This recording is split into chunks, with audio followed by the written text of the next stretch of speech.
నీ జీవితంలో అన్నీ నాశనం అయిపోయినాయి, ఏడుస్తున్నావా?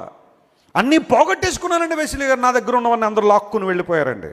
బహుశా వాళ్ళు నీ సిబ్లింగ్స్ కావచ్చు, నీ భార్య కావచ్చు, లేదా నీ స్నేహితులు కావచ్చు, నీకున్నవన్నీ తీసుకెళ్ళిపోయి నౌ ఐఎమ్ జీరో అన్నావా? పెట్టేసాన్ని నీ ప్రక్కన ఒకటిగా పెట్టేసుకో. ప్రభువుని ఆహ్వానించిన జీవితంలో ప్రతి జీరోని దేవుడు హీరోగా మార్చేస్తాడు ఆయన. అది నా యేసయ్య గొప్పతనం. దేవుడు నా మనస్తోత్రం కలుగును గాక. My God does great things. నా దేవుడు నా జీవితంలో ఏం కార్యాలు చేశాడు? గొప్ప కార్యాలు చేశాడు. సర్వశక్తిమంతుడు గొప్ప కార్యాలు చేస్తాడు. ఈరోజు ప్రజలను నిందించవచ్చు, నీ స్థితిని చూసి, నీ పరిస్థితిని ప్రజలు నిన్ను చూసి రకరకాలుగా మాట్లాడుకోవచ్చు, కానీ God has a bigger plan for you.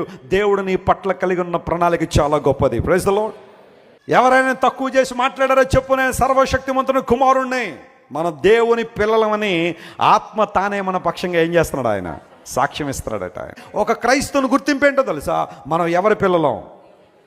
దేవుని పిల్లలం, సర్వశక్తిమంతుని కుమారులం, కుమార్తెలం. when people degrade you, when people that don't give you value, consider yourself as the son and daughter of most high God.